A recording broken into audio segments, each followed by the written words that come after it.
నిన్న ఏపీ అమరావతి సచివాలయంలో AP cabinet భేటీ జరిగింది.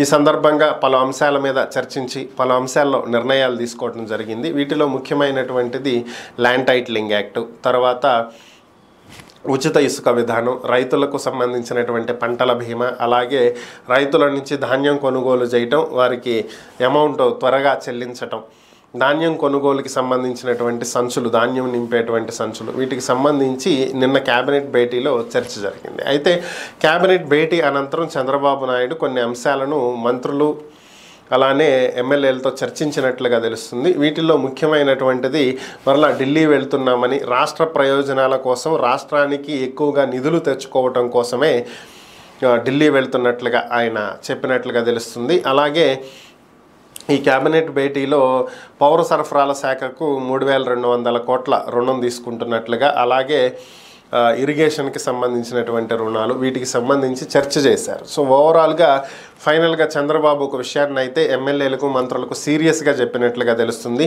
ఇసుక ఉచితంగా ఇచ్చేటువంటి దానికి సంబంధించి మార్గదర్శకాలని రూపొందిస్తున్నామని, అక్టోబర్ నుంచి కొత్త రీచ్లు కూడా అందుబాటులోకి వస్తాయని, మొత్తం 43 లక్షల టన్నుల ఇసుక అందుబాటులో ఉండేలాగా ఏర్పాట్లు చేస్తున్నామని, కొత్త ఇసుక విధానం అక్టోబర్ నుంచి పూర్తి స్థాయిలో అమలయ్యేలాగా చూడాలని, రాష్ట్రానికి రూపాయి కూడా ఆదాయం తీసుకోకుండా రాష్ట్ర ఖజానాకి పూర్తిగా ఉచితంగా ఇసుకను ప్రజలకు అందిస్తున్నామని, ఈ ఉచిత ఇసుక విధానంలో మంత్రులు కానీ ఎమ్మెల్యేలు కానీ ఎవరైనా సరే కలగజేసుకున్నా, ఇన్వాల్వ్ అయినా ఉపేక్షించేటువంటి ప్రసక్తే లేదని, చెడ్డ పేరు తీసుకువచ్చే విధంగా మీరు ఏలు పెట్టి దీంట్లో మీరు ఇన్వాల్వ్ కావద్దని, దీనికి సంబంధించినటువంటి అమలు పూర్తి అంశాలు అధికారులు చూసుకుంటారని, రాజకీయ పరంగా కానీ ఏ విధంగా కూడా తెలుగుదేశానికి సంబంధించిన వాళ్ళు కానీ, జనసేనకు సంబంధించిన వాళ్ళు కానీ, బీజేపీకి సంబంధించిన వాళ్ళు కానీ ఎవరైనా సరే ఎమ్మెల్యేలు మంత్రులు దీంట్లో ఇన్వాల్వ్ అయ్యారని తెలిస్తే మాత్రం అసలు ఏమాత్రం క్షమించను అని చెప్పి